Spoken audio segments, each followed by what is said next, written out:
Okay, so we're continuing this morning in our study of the book of Exodus, and we come to a point which is I think a pivotal point in the history of the children of Israel. They've been through 450 years of bondage. They've been released by Pharaoh, God doing all that God did through that. They've crossed the Red Sea. They've begun their journey. Now they've gotten into a complaining mode. And I talked, I think last week, that from here on, it's just kind of a circular pattern of complaining, God answering. They're celebrating, complaining, over and over and over and over again. When I was looking at the passages for today's lesson, my mind went back to, and I don't know why, but my mind went back to, if you guys remember Operation Iraqi Freedom, and you remember when the troops marched into Baghdad, and do you remember the scenes that they were showing? Not necessarily the soldiers, but and taking over Baghdad, but the people. Now remember, the people had been under a dictatorial rule for generations.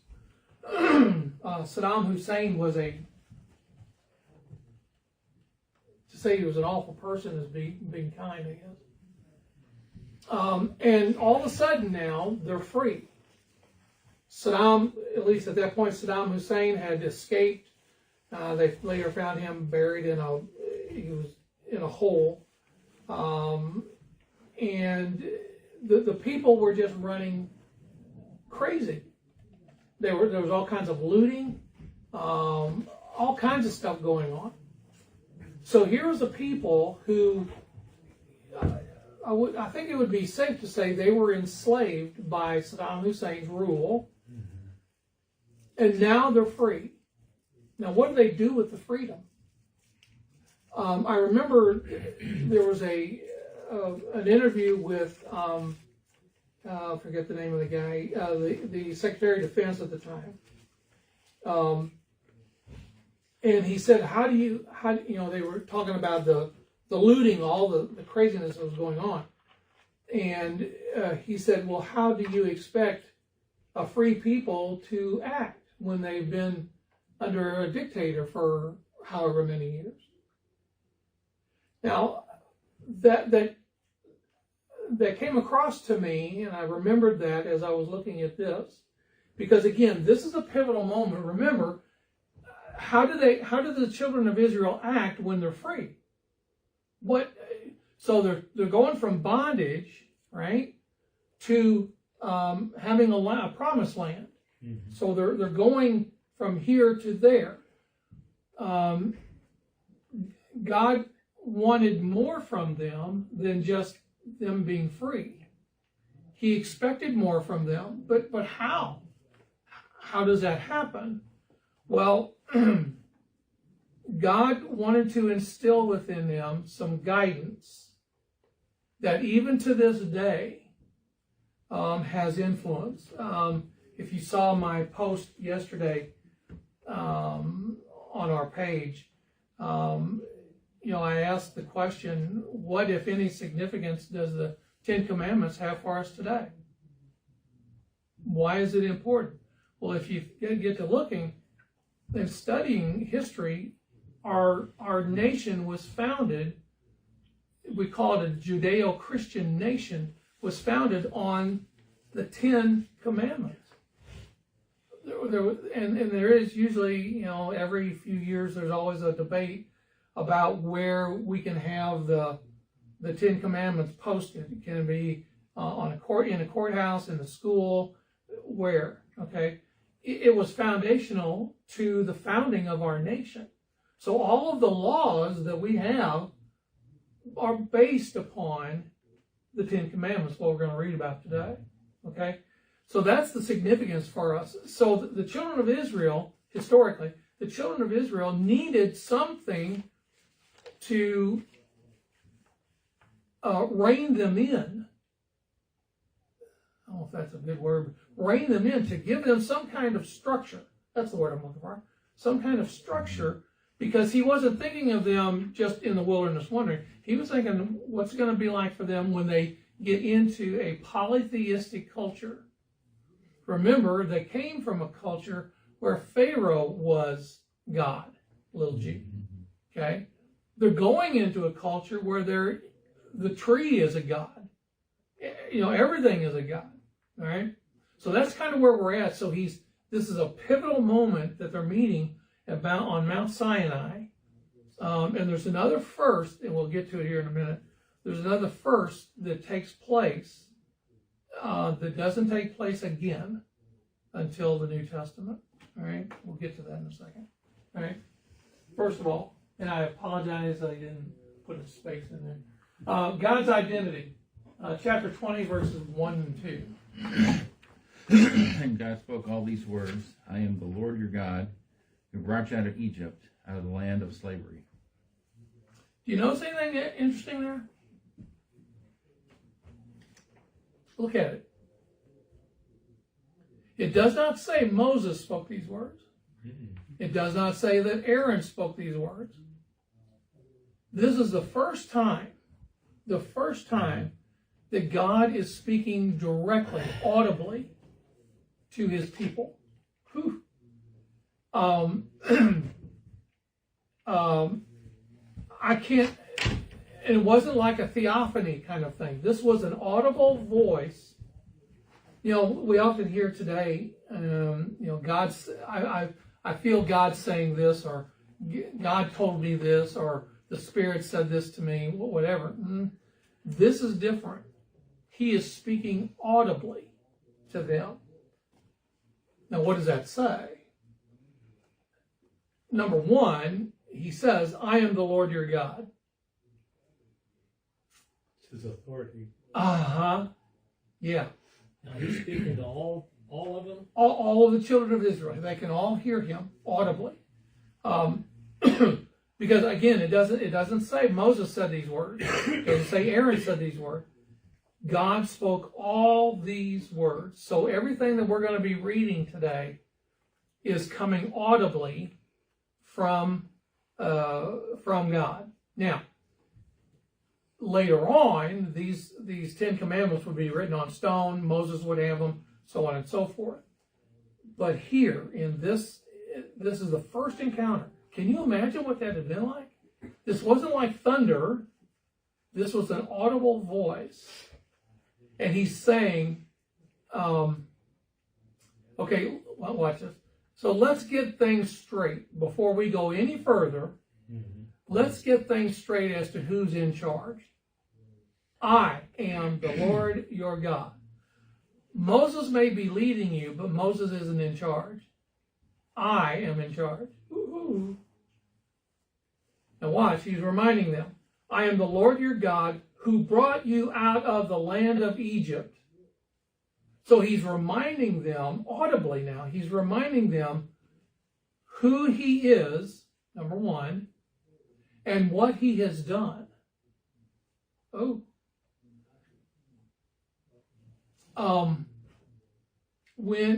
When someone in authority, let's call him an expert, speaks, an expert in a certain field speaks, we recognize that they're an authority in that particular field. Okay? So we listen to them. Whenever somebody is being interviewed on TV and it comes on, their title is Secretary of State or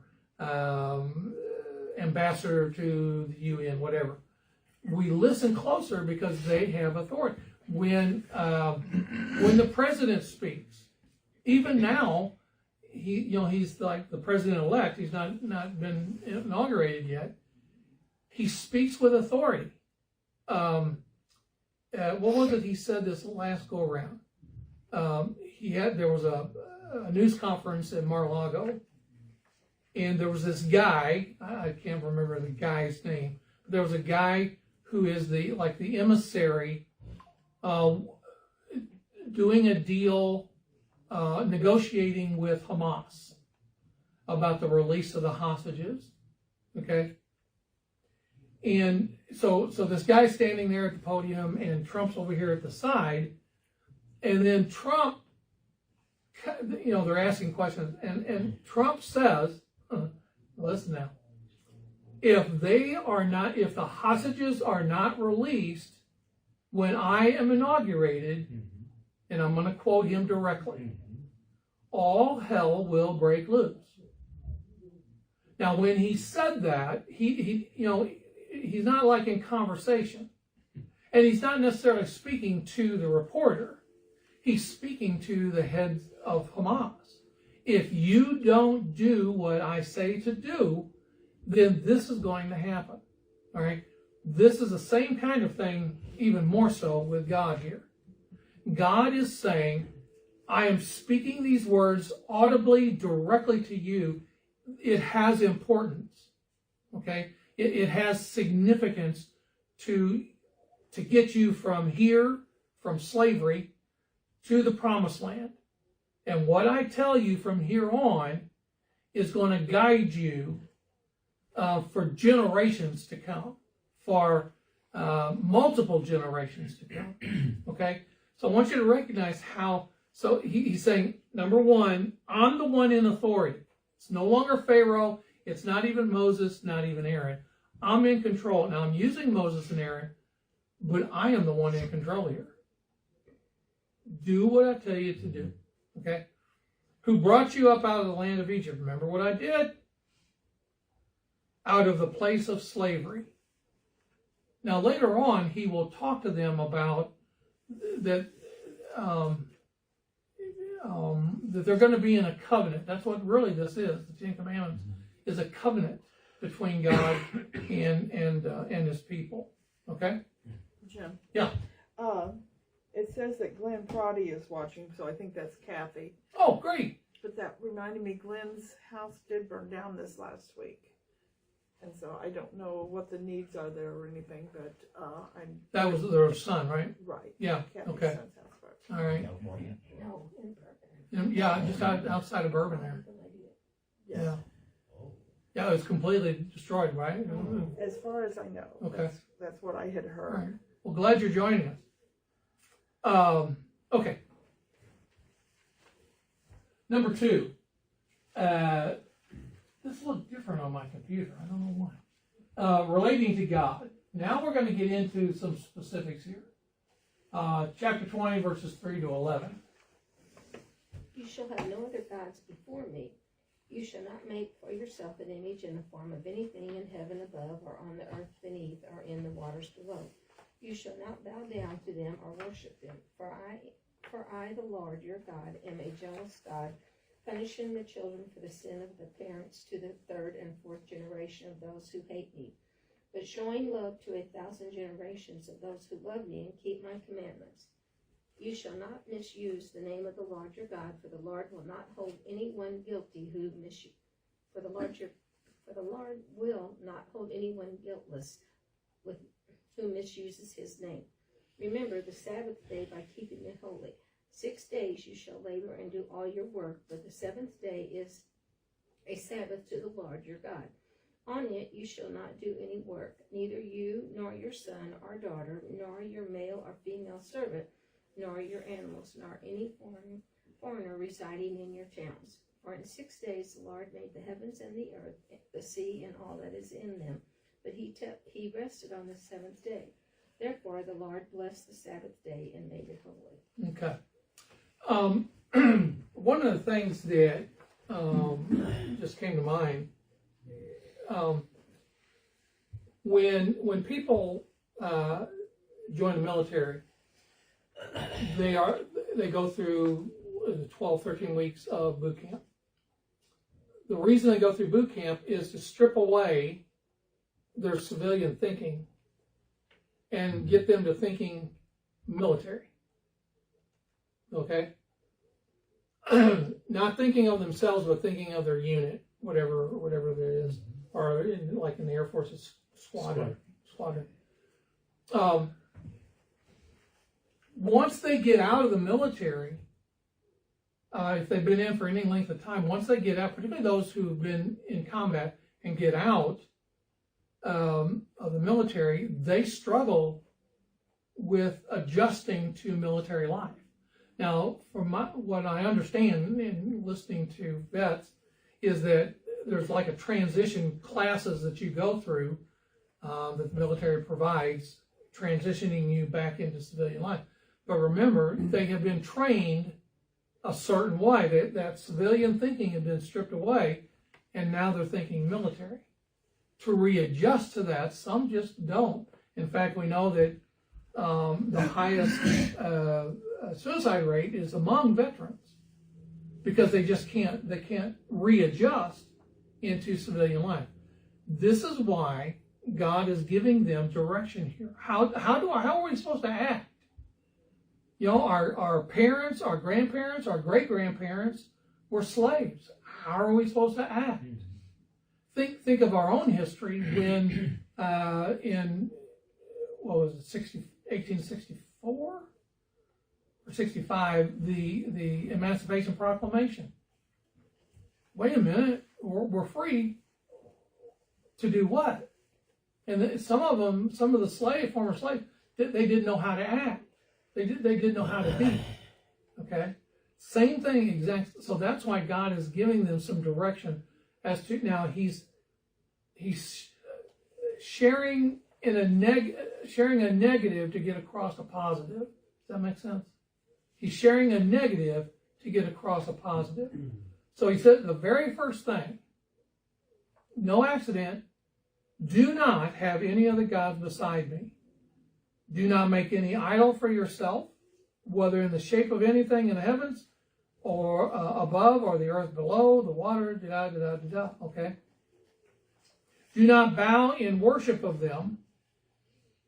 Do not serve them, for I am the Lord your God, El Shaddai. I am a jealous God. Wait a minute. Why does God have a right to be jealous? What does that mean? Yeah, I am a jealous God. Well, he's the one that's provided everything. So therefore, nobody should be in between us and him in our admiration. I sometimes have heard parents say, excuse me, in my office, say, my kids take first place. My kids come before anything or anyone.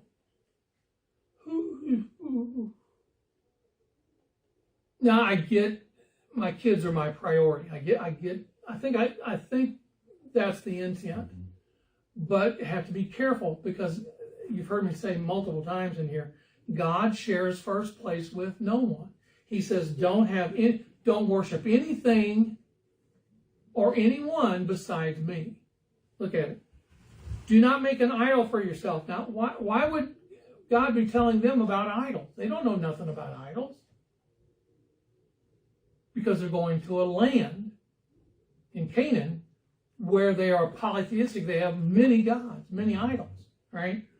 Do not bow down and worship them. Do not serve them. I am a jealous God. When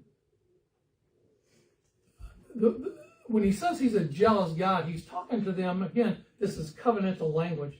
He's talking to them about that our relationship, mine and yours, is unique, ought to be unique, thought of, act as though it is unique. That's why he's saying, have no other gods before me. Don't put anything or anyone between you and me.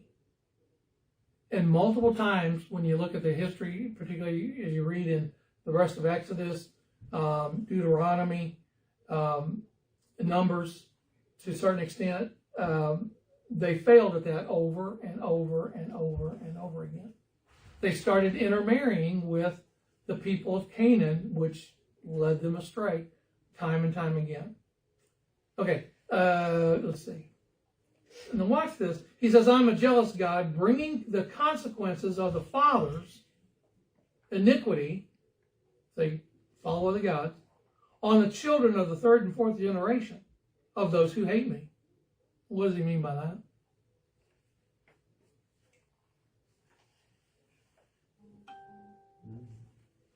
What does he mean by that?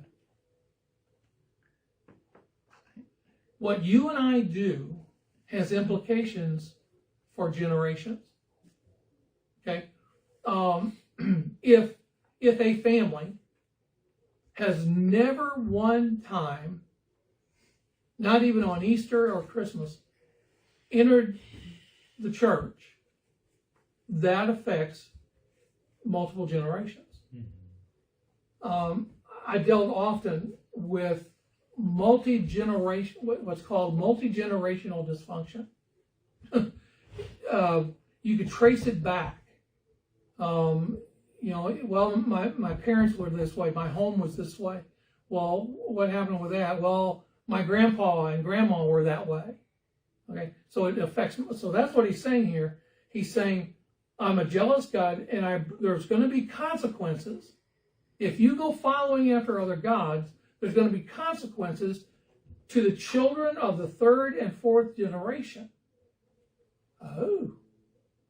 So if you start going off in a certain direction, and you would find that when you start studying the kings of the northern southern kingdom, whoever the king was, that's the way the people went. Okay? So if the king was a godly king, they followed after God. If they were an ungodly king, they followed after that. Okay?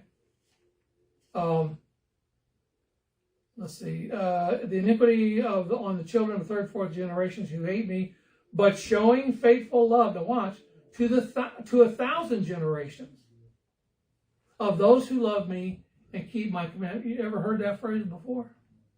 Of those who love me and keep my commandments. Jesus said that. If you love me, keep my commandments. Huh. But showing faithful love. Do not, next commandment. Do not misuse the name of the Lord God, because the Lord will not leave anyone unpunished who misuses it. How would we misuse his name? Other translations say, take the name of the Lord your God in vain. Do not take the name of the Lord your God in vain. Oh my God. That is the one that pops to my mind OMG. first. How do we misuse that? How do we misuse the name of God? Because he says here, do not misuse the name of the Lord your God.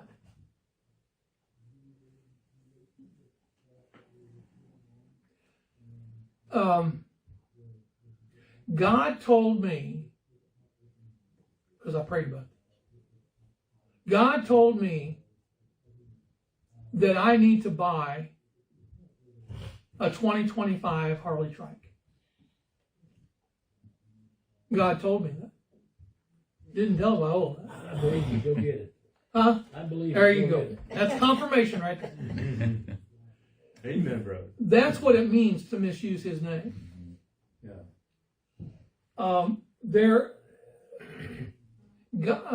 Another way.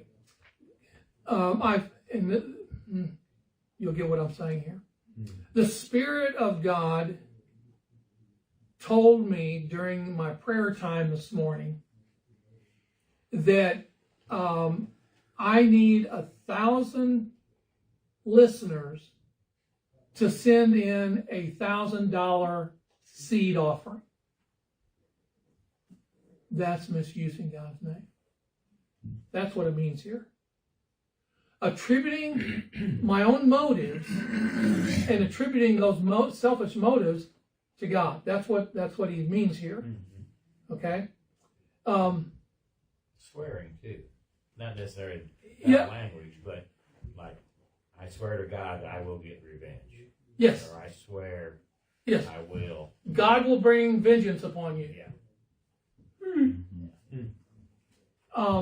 You've heard me talk about in here the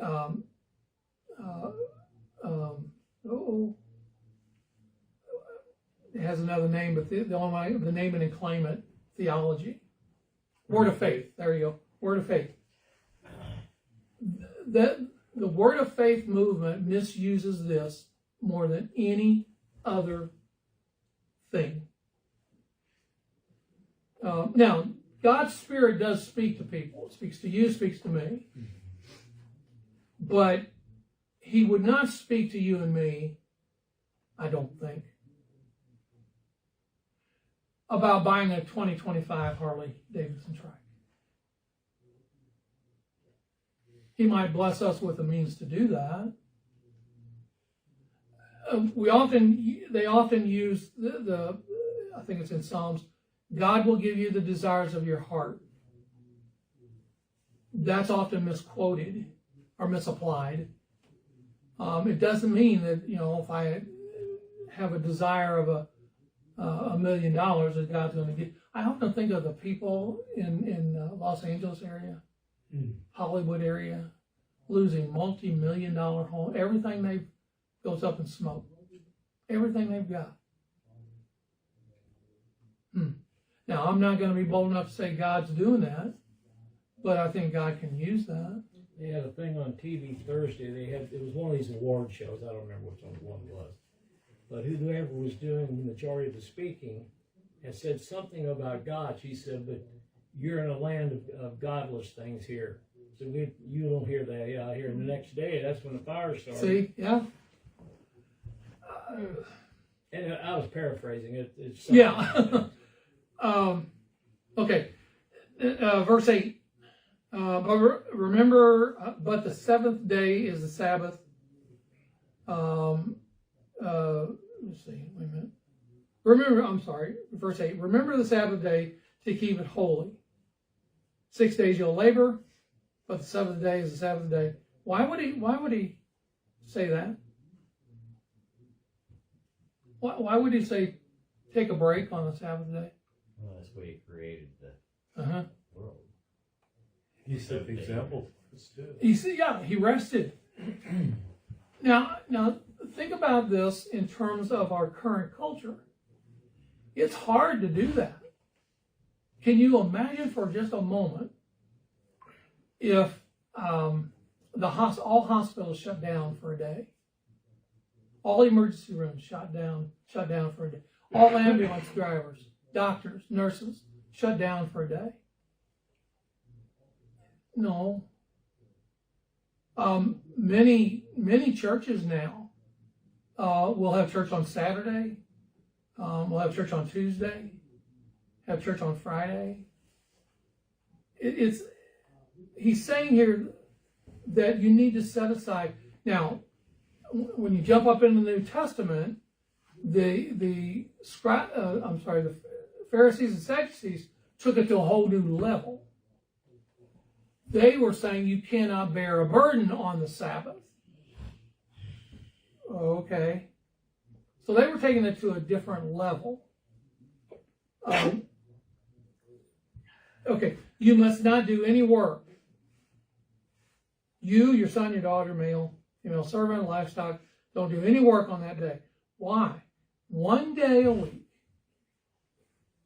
Now, why do we then worship on Sunday? What's that about? That's the day Jesus rose. Yeah. So 1 day, that's all he's saying. 1 day set aside to be holy or set apart from the other days.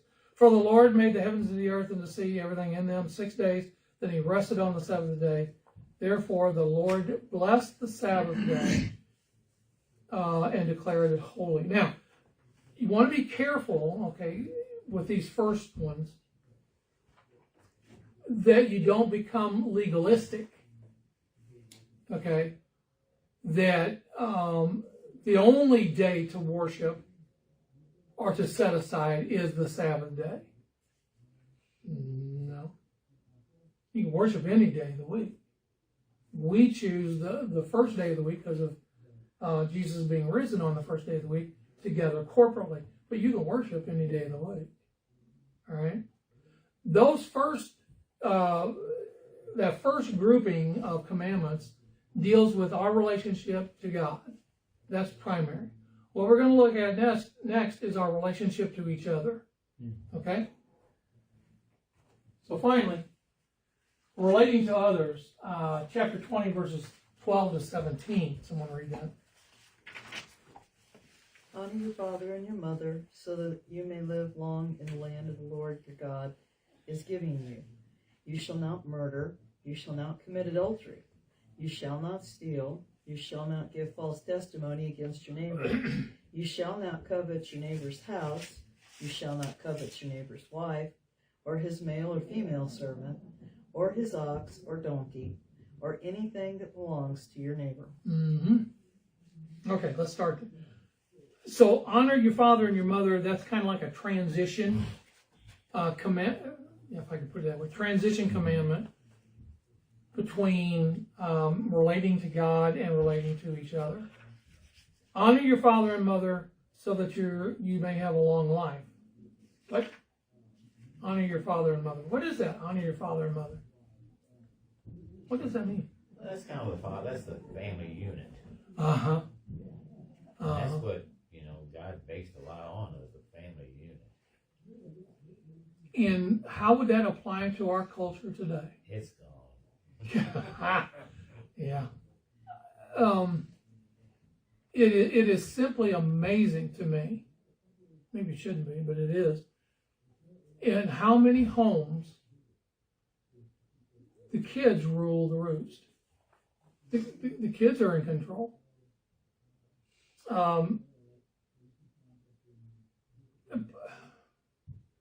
One to say part of it's justified, but it's not. And I think the reason for that, not that it's justified, but the reason for that is kids have learned, I've seen it. Kids have learned that the most powerful weapon they have is DFS. Okay?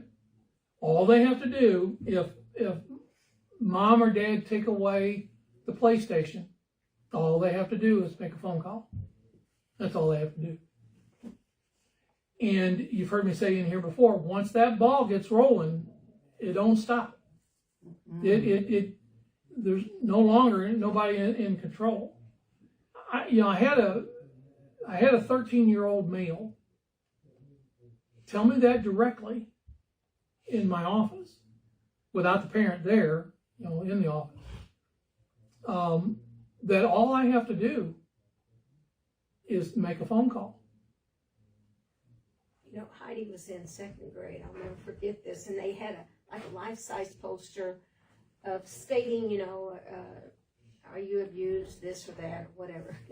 And she got in trouble, and she said, Mom, we can just call that number. You can't do that. And I'm like, well, listen here, little lady, but I will never forget that. But that was many years ago. Yeah. But that was in the, and I, yeah. So. So what does it mean then to honor your father and your mother? And again, I'm sorry. I've heard a lot of people say, and I've heard it myself, I gave you my name.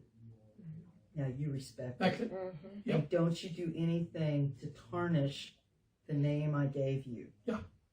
My notes say to care for, obey, and show respect. There you are. Care for. So think about it, back in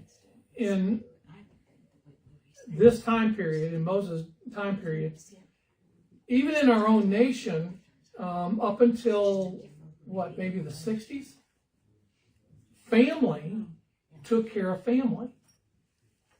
You didn't have nursing homes like we have now. You didn't have that. You didn't have disability funds like we do today. So it was up to the family to take care of family. Now, what about, because this question always comes up, what about parents who are abusive? I was so shocked when I got into college and I would sit in the studio and listen to people talk about how I hate my parents. Yeah. I've always hated my parents. Yep. And I'd be like, why? Yeah. Oh, my parents were mean. My parents they didn't deserve being loved. It was such a foreign concept to me that anybody could hate their parents. And that's when I realized how lucky I was. Yeah. You know, I only got spanked once by either one of them because I knew I wasn't going back for another. Yeah. Just it was bad Once enough was the enough, first right? time. Yeah. Once was enough. I learned my lesson. Yeah. And they both stood behind each other on the discipline too. Yeah. I went to tell Dad, Mom spanked me, and look at the handprint on my leg. He said, well, if she did, I'm sure you deserved it. I was like, can't win anything Yeah, here. Okay. Do not murder. I think this is one of the most egregious violations that we have in our culture today, given the abortion issue. Do not commit adultery. This would go back to, if you look at verse 14, 15, do not commit adultery, do not steal. Same kind of thing there. Adultery is essentially stealing from another marriage. Okay? The most